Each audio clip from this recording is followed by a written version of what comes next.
New year, new race car drivers, new rookies, and now new playoffs for the NASCAR race for the chase. Is it really the playoffs anymore? We kind of still is, right? To try to get away from it. But, anyways, nonetheless, we are moving into a new series for the playoffs. So we got to talk about it. Who's going to be the top 16 heading into this season? A lot of familiar faces and some newcomers into this year's chase for race for the chase. Roll the intro. Let's talk about it, baby. Come on.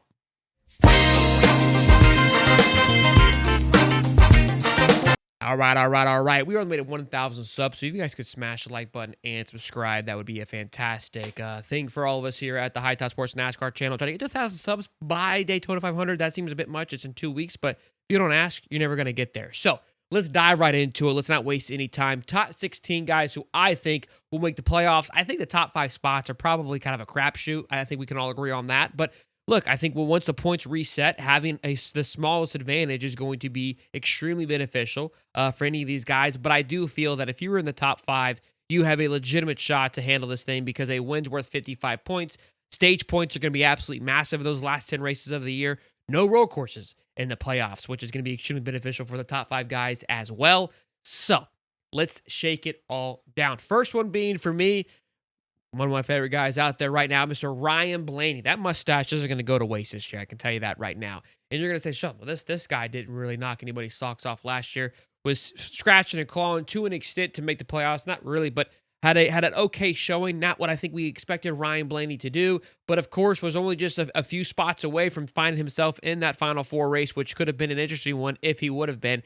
But nonetheless, I think that Ryan Blaney ran into a lot of issues that were not his fault last year, whether his car was blowing up, unnecessary wrecks that weren't even his fault, just kind of, and those are always factors, right? I understand that, but his car blowing up as many times as it did last year and getting just in sideswipe situations, again, I think he's going to have his fair share of those, but if he just has half of what he had happen to him or even a quarter less, that's where I see Ryan Blaney will find himself in the driver's seat, pun intended, heading into the race for the chase, into that first spot. Again, guys like Kyle Larson, Christopher Bell, we'll get into, but Kyle Larson will find his success more in that back half of the season. That's why I don't have him as my number one guy. He's always a late bloomer. I don't know what it is, but I'll find him some early wins, kind of go quiet during the halfway of the year, and then we'll hear from him again when it matters most, and that's all that really matters. But I think Ryan Blaney will be your regular season Cup champion. Then for number 2, Kyle Larson. Like I just said, I think that you could be interchangeable for these two guys. Kyle Larson has been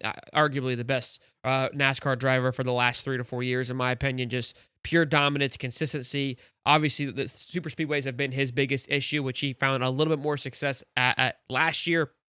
I think the playoffs are extremely beneficial, especially adding Charlotte now, getting rid of the Roval, going back to the Oval is going to be massively, an advantage to him. With Homestead being the final race is another big advantage to him as well, taking that away from someone like a Ryan Blaney who has had a lot of success at Phoenix. So again, these two spots are interchangeable. 1 through 4 you really can't, or even 5.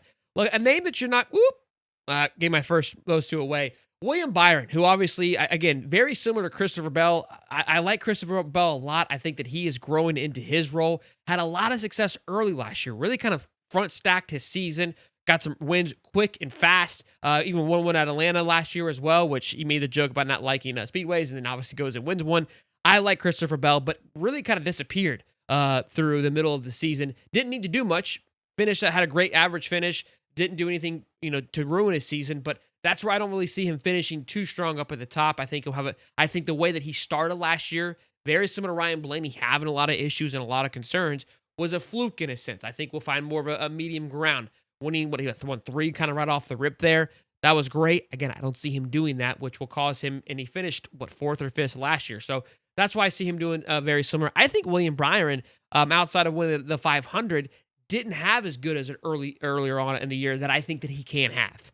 Right? I feel like there was a lot of races very similar to Ryan where he got himself caught up into certain things that caused him to not have such a great race and allowed him to slide back in the points to where I think he will finish up in that top 3 this year. Then number 5, I got Denny Hamlin. I think Denny Hamlin is going to be just fine, but we can't ignore this offseason. You just can't. And I think the way that last year ended, although I do believe this new playoff factor will benefit him. Just the way that he raced last year, I think that he did a phenomenal job of dominating across the board.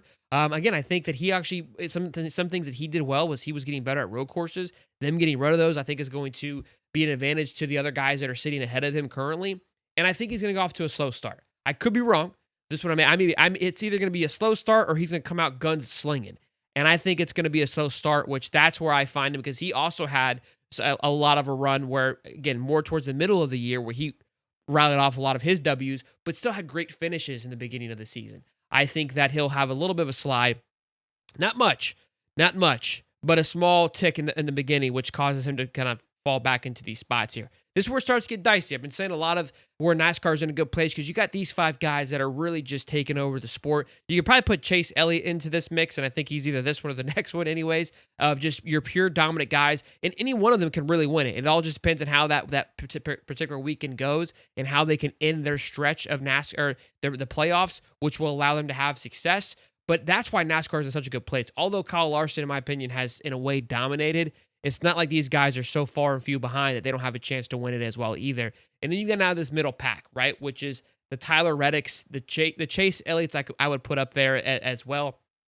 And your 6 or 7, Tyler Reddick is someone who is an absolute blast to watch. Love watching him fly around that 45, 2311 Toyota Camry.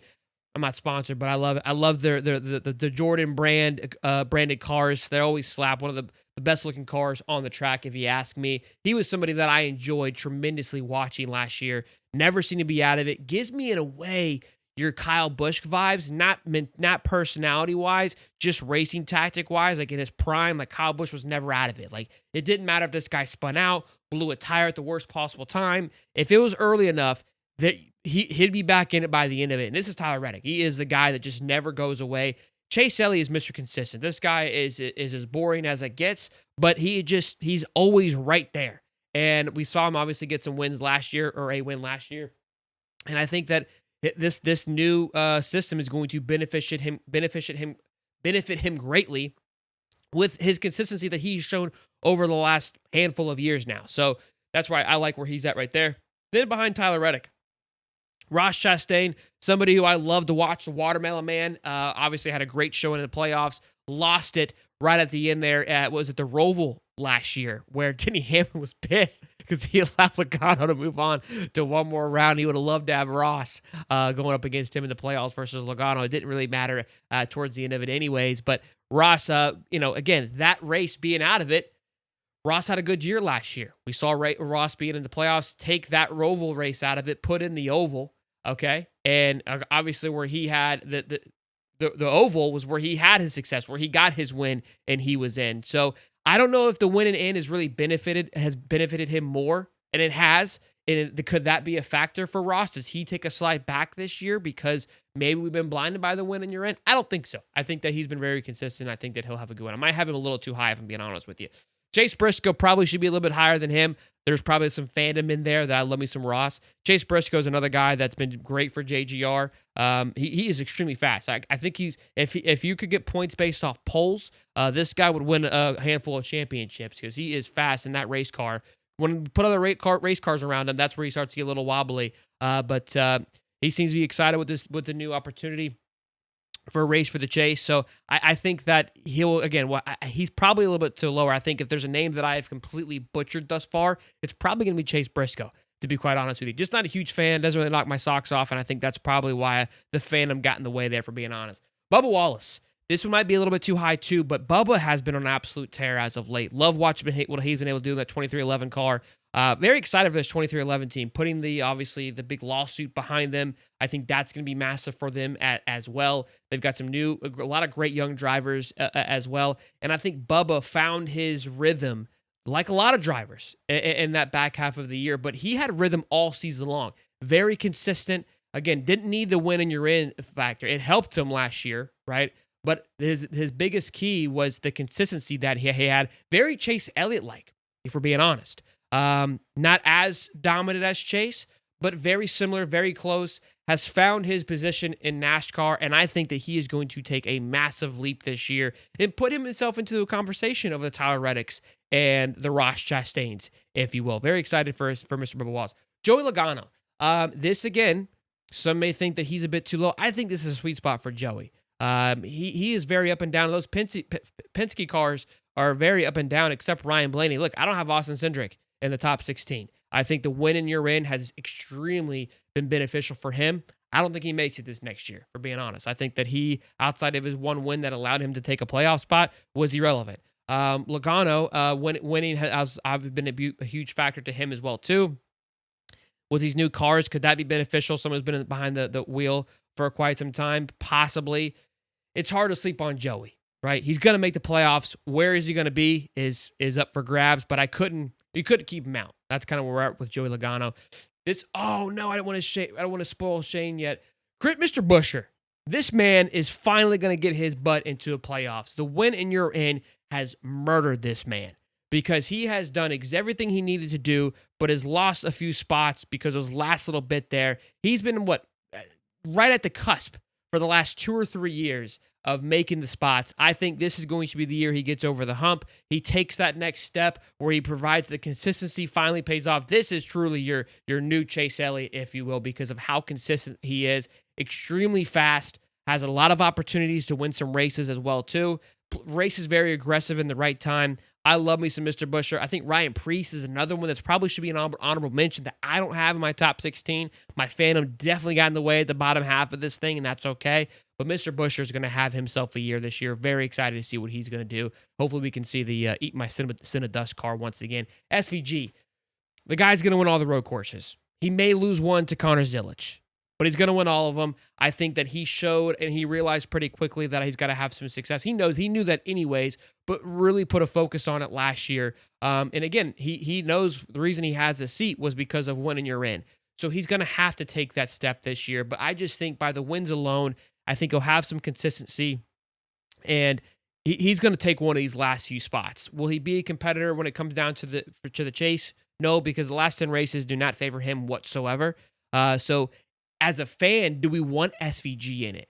Is he a guy that kind of takes away a spot that in all reality doesn't give you what you need, right? Isn't going to get you fired up because you know that he got there because of his early wins from the road courses, but it's not going to be relevant in the playoffs. Not yet anyways. Not yet. I think another year under his belt, he could be a legit contender. And I think that is something, look, we don't get to decide who's there or not, but thinking about it and seeing this now, as much as I love Shade and wanted him to have some success, I think that's something to think about. Now, these back three here, all fandom, all right? I'm going to be honest with you, okay? So don't yell at me, don't scream, don't get feisty with me, but these are some of my favorite drivers right here. Outside of Ryan Blaney, this is kind of my core five or Ryan.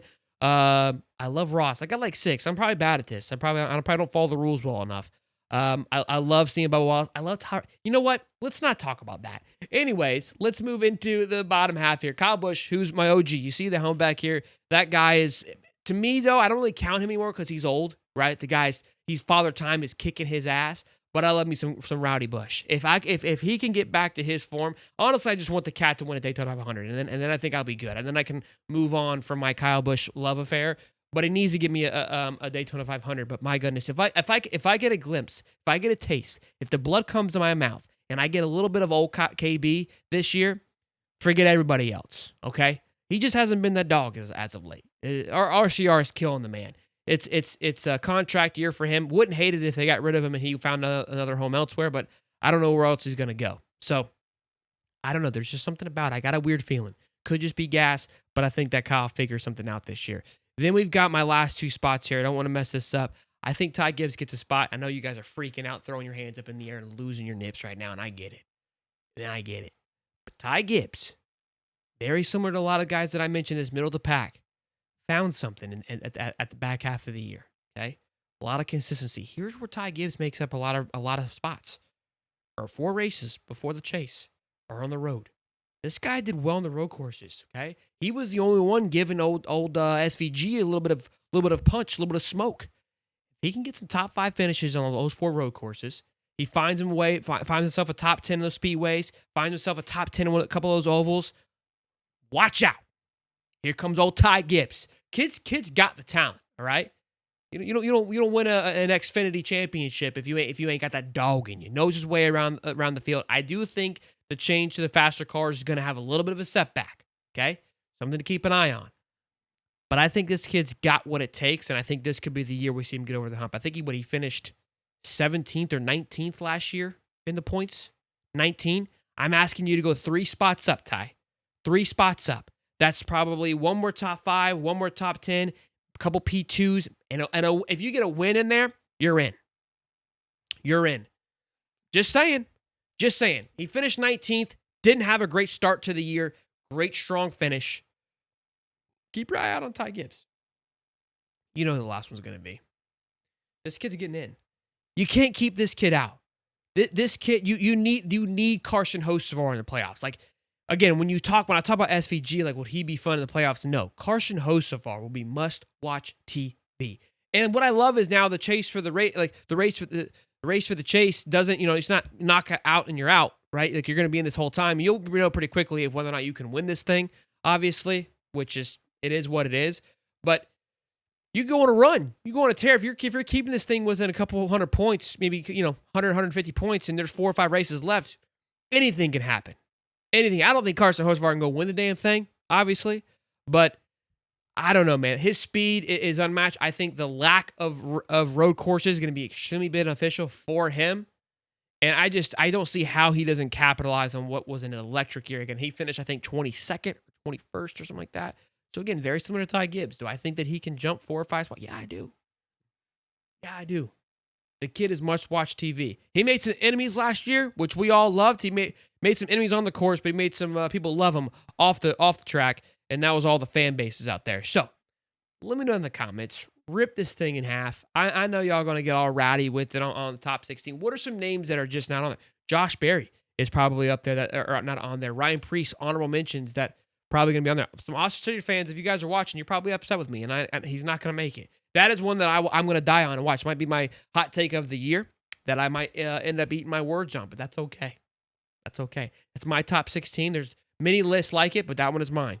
Let me know in the comment section what I got right, what I got wrong, what you would have done differently. I need to know, okay? Maybe we'll make some adjustments before. Maybe I'll get it. Maybe after the Daytona 100, I'll have a different change of heart.